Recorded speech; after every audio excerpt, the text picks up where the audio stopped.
Menekan angka kelahiran yang terus turun, pemerintah menekan setiap pasangan memiliki 2 anak dan 1 diantaranya adalah anak perempuan. Langkah ini diambil agar menjaga populasi tetap terjaga. Tapi apakah pemerintah juga menopang kebutuhan anak-anak yang dilahirkan? Kita diskusi.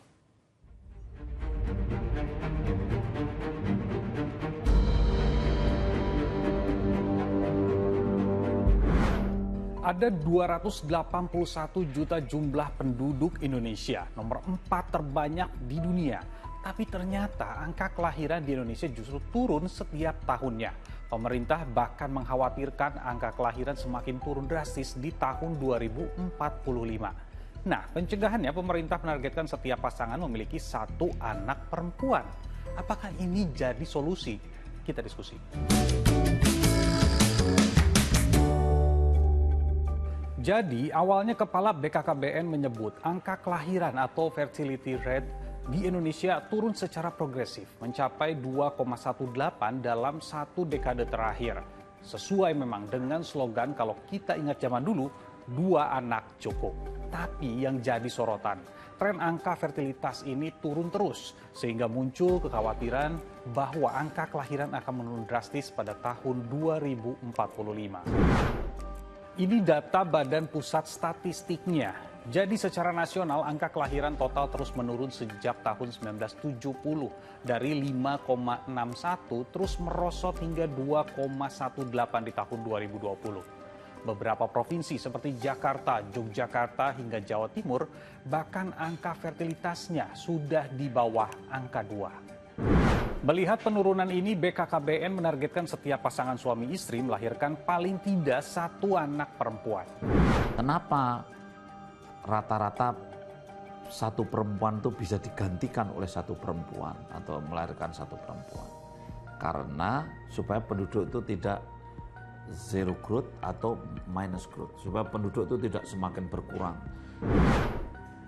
Tapi kenapa harus perempuan? Nah, ini alasan kenapa kelahiran anak perempuan menjadi prioritas dibanding anak laki-laki. Yang melahirkan adalah ibu-ibu. Bapak tidak ada yang melahirkan, ya, tidak ada yang hamil dan melahirkan. Jadi maknanya seperti itu, supaya penduduk itu tumbuh seimbang. Lah kenapa 2,1?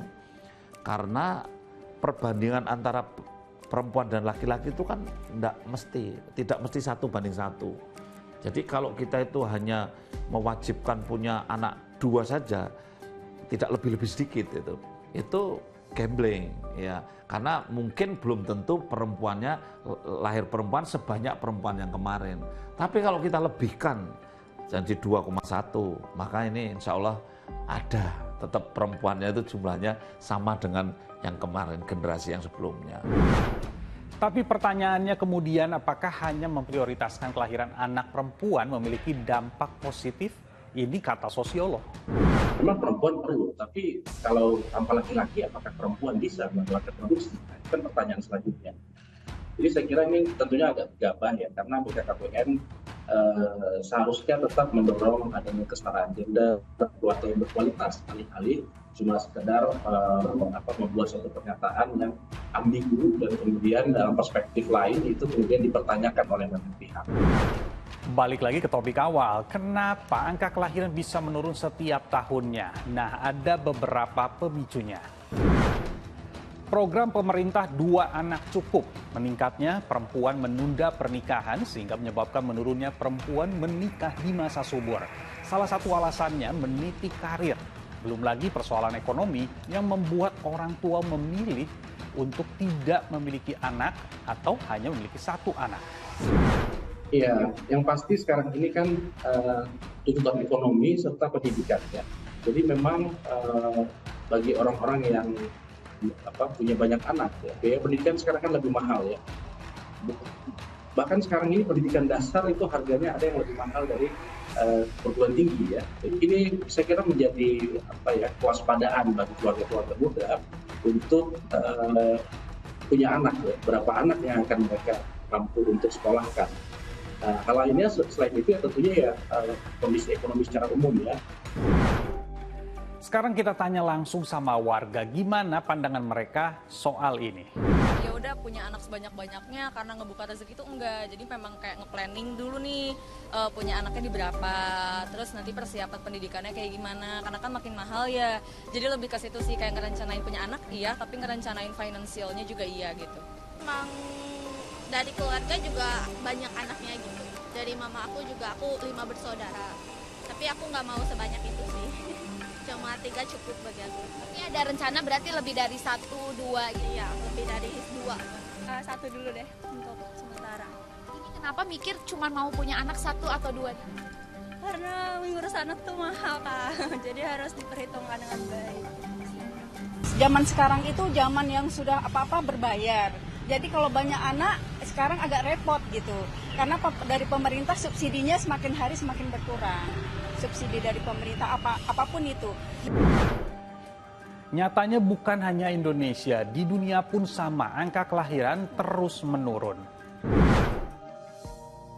Berdasarkan data Bank Dunia, meskipun populasi meningkat, tingkat kelahiran terus menurun. Bahkan di tahun 2021 angka kelahiran hanya 2,27 kelahiran per perempuan.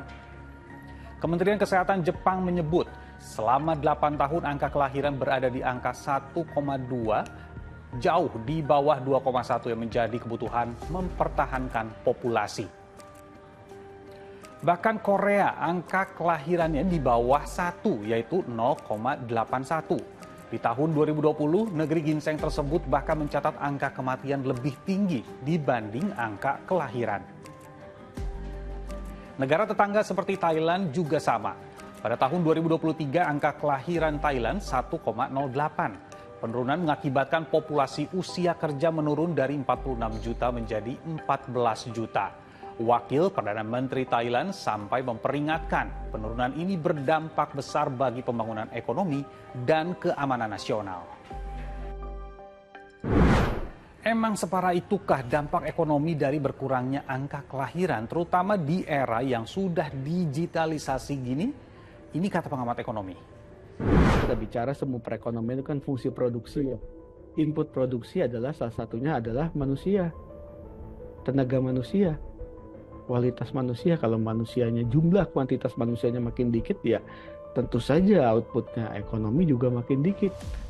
Yang mengenerate pertumbuhan ekonomi adalah konsumsi. Konsumsi dilakukan siapa? Oleh manusia. Kalau manusia makin dikit ya makin dikit lah konsumsinya negara. Pokoknya negara-negara dengan jumlah populasi dikit itu banyak negara kaya teriak-teriak. Kenapa? Karena mereka nanti pada akhirnya akan kekurangan daya beli. Solusi seperti itu. Jadi iya mereka butuh itu. Angka populasi memang sebenarnya masih tinggi. Efek dari penurunan memang baru dalam jangka lama akan terasa. Pemerintah boleh saja menekan warganya memiliki anak lebih dari 2. Tapi jangan lupa, harus juga dong carikan solusi yang jelas mengenai faktor pendukung warganya untuk memiliki anak. Saya Nabil Albiasa, sampai jumpa.